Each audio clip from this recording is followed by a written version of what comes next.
The reason I have this cartoon for this slide is that one of the things we get over and over again is, hey, Karen, you said we should do X, but the school district down the road does it in this other way.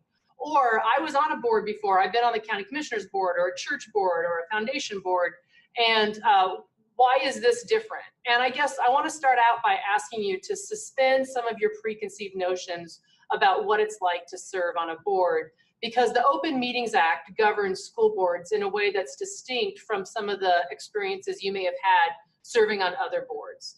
The Open Meetings Act is a pretty tight section of the statutes. It's 1408 through 1414.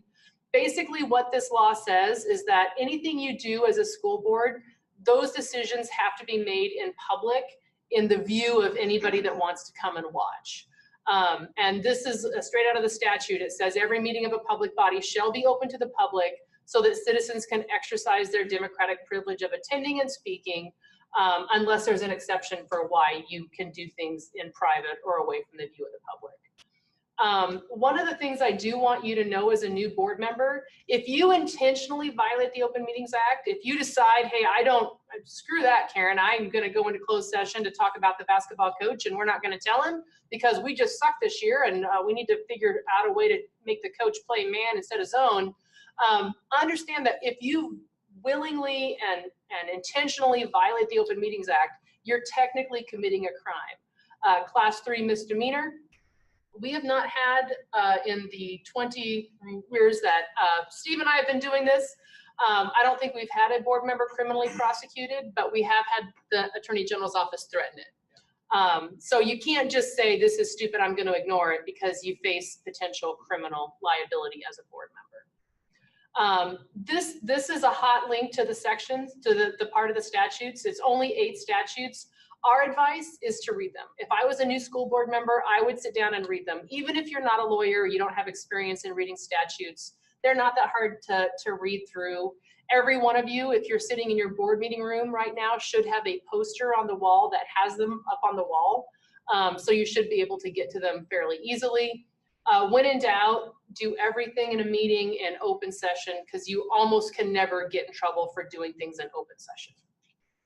Okay, and so on to the specifics of parliamentary procedure. So the good news is there is very little guidance in the actual Open Meetings Act about what is required of a board in terms of how the meeting is to proceed. So I think that explains a little bit of the natural tendency to want to find some order where there is otherwise chaos, which isn't necessarily in the board's best interest. So we'll talk about a couple of cases, but in general, I think that we do celebrate it as good news that you get to proceed how you want to, for the most part. There's not a lot of restrictions.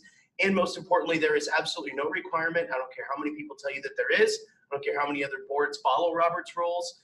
That is not required by Nebraska law. So it's probably a question we get at least once a month because, well, I heard that John is going to call the question before Susie can go off on her tirade. Well, that's great, but it doesn't apply. This is sort of frustrating for those of you who are like me, who I won an award in FBLA in high school because I knew parliamentary procedure rules. I know those FFA kids are like the bomb on Parli Pro. That's awesome, but that skill set is not necessary for a school board. But you have to check your policies. So there are some policies out there that straight up say, we are going to follow parliamentary procedure. So I just grabbed, this is from Lincoln Public Schools. If you've ever had the privilege, or if you're ever in Lincoln and want to flip to channel 5 in your hotel room, it'll definitely put you to sleep. They will show the Lincoln Board of Education proceeding, and obviously, you know, they have had some contentious meetings recently, and for one reason or another, at some point they decided to say that we are governed by Robert's Rules of Order. One of the interesting parts is they say by Robert's Rules of Order, the latest edition. Because if your policy just says by Robert's Rules of Order, that's not the version, you know, when you were in high school, maybe that is the current Robert's Rules. So by last check, it's somewhere near 1,000 pages or more now. It's horrible. And so if you decide to be governed by that, you're literally going to have more procedural governance than if you adopted a policy service that's out there. You're going to have more pages of governance because of Robert's Rules than you will of actual policy. So it is possible. Make sure before you just say, oh, we don't have to follow that, you go and check your policy. And I think if it's in there, I'd have a discussion at your board level about whether we actually comply with that, one, but whether we actually want to say that we're governed by Robert's Rules. So it's not required. This is what the actual Open Meetings Act says. Any action taken on a question or motion duly moved and seconded. So that's all that it discusses with respect to how we take action as a board on any question or motion duly moved and seconded. Once that happens, it shall be by roll call vote. So you will not be voting by aye and nay. That's just not how it works. It's required to be roll call vote.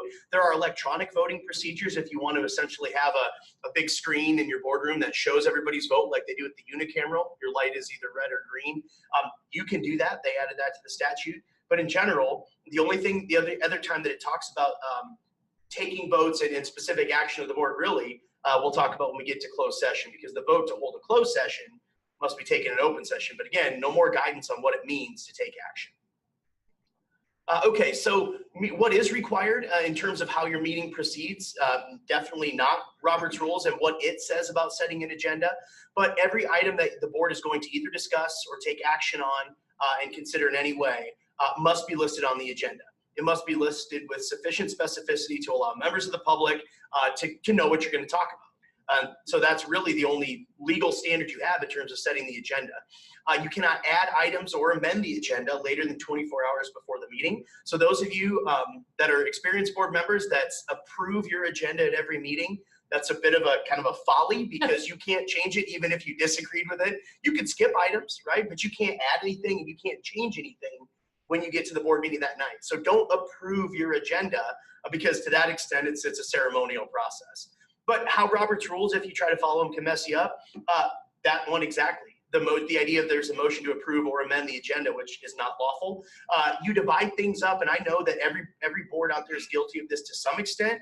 If we ran the world, it'd just be a list of stuff you're going to do, and it wouldn't be divided into these subcategories. You'll consent agenda, action item, discussion item, old business, new business. None of that stuff is actually listed in the Open Meetings Act. So those are all limitations you put on yourself, some of which come from Robert's rules, and I get the organizational structure, but those first two bullet points are really all you need to know in terms of setting an agenda. A lot of you use an online system for agendas called Spark. The School Boards Association has put this software out, and we really like Spark. I do not like that Spark divides things up and it actually cues you and forces you to say whether something is an action item or a discussion item. And the reason I don't like that is if you've labeled something discussion and you take action on it, like if under the open meetings law, if it's on the agenda, you can do whatever you want. But if you've labeled it discussion, I'm worried that somebody's going to show up next month and say, oh, wait, I would have shown if I'd known you were going to take action, but you tricked me by saying it was a discussion item. So that's why our job is to give you as many options to do what you want as possible, which is to put as few constraints on you as possible. And that's why we don't like that. Second thing you have to know about what is required, all board action must be done in a clearly stated motion. We'll talk about this in a little bit, but there's nothing that says who has to make them, how it has to come about, but you must act on either a question or a motion duly made and seconded. So we follow the keep it simple, stupid principle to the extent that you can. You want to make sure that it's easy to understand. The AG has found that boards essentially have violated the requirements of clarity of emotion, and in particular how they record it in the minutes when it starts to get really convoluted, because unless you've got a scrivener who's actually taking it down word for word, it's not going to be reflected accurately. So Robert's rules can mess this up because we get this question all the time. Well, I'm the president, so I can't make or second a motion. That's not true, right? It might be true under Robert's rules, but it's not true at a school board meeting in the state of Nebraska. So the board president could make a motion, could second a motion, and can do a lot of the things that otherwise might be limited under a different procedural setup. Amendment rules and limits on when discussion occurs and ends, those sort of things about how we can amend, how many steps you have to go, march through the candy cane forest before you can modify the friendly, which modify the procedural, which modify the technical. That crap just doesn't apply. So you're limiting yourself in terms of how you accurately reflect what's happened by saying we have to jump through those hurdles. We'll talk briefly about the Creighton decision, because one of the things that happened in this case was a motion was made, and it was essentially to go into closed session to discuss a variety of things. But what the board did is had a good conversation about, well, some of these might be appropriate, some of them might be inappropriate reasons to go. I've been to one of those trainings where they told us, these are the reasons, maybe we should pull out our policy. So through discussion at the meeting, which happened to be recorded, and so it was easy to review what actually happened, they had a good discussion. I think actually got as close as you probably could have in those circumstances to getting the law on closed sessions right. The problem was the motion that was actually stated wasn't the one that ended up being everybody's understanding when they were all said and done. And so what the Attorney General said in that case is, it's great. I think it's awesome, basically, that the board discussed that. But the fact that there was no amended motion stated which clarified the board's position, that was the problem. Not the process, not the discussion, but it wasn't clear what the actual motion was at the end of the board's discussion. So to make it accurate and to record it in the minutes, make sure that you, even if you do discuss and modify a motion, it doesn't have to be through a request to modify or anything, just somebody restate it, right? And so in particular for closed session, when the actual wording has to be specific, you got to make sure that it's stated clearly, even if your procedure for amending the motion, wasn't all that clear. Formal decisions must be made by roll call vote in open session. Open meetings again require all votes to be made in open session. The only exception in terms of roll call votes is when you're electing board officers. That can be done by secret ballot, but you still have to include the tally for each person. So you probably did that at your meeting last month. And an abstention vote is a no vote. So how Robert's Rules gets involved, it puts a limit on the order of voting, for example. That can be tricky.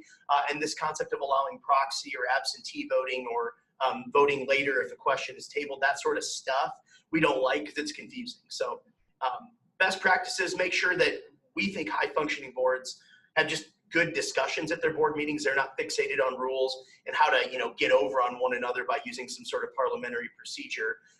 Board presidents are very important in this process then, because they're really the ones who are kind of controlling the flow of the meeting and all of that. They're the ones that are going to have to sit there and make the decision if somebody pulls out a hyper-technical rule. So we think keep motions simple. Like the agenda to include sample motions. So we don't think it's a sign of weakness for the board to be prepared to have sample motions that are right in your Spark data there, or have notes written out about what your motion might be. And in particular, Steve will talk about closed session. We've got a series of scripts that we like to send to boards to use. And you shouldn't be ashamed of using the script, which helps you get it right, because the technical compliance, what it looks like on paper in your minutes is important. So again, open discussion is not a negative, so long as it's not used to attack people or otherwise potentially put the board in precarious situations like bias and those sorts of things. And legally, it doesn't matter where the discussion occurs. We just have to have a question or motion duly made and seconded, and then we have to have action on whatever that is, even if it's restated after amendment. Okay. Excellent. Again, there's a number if you have any questions.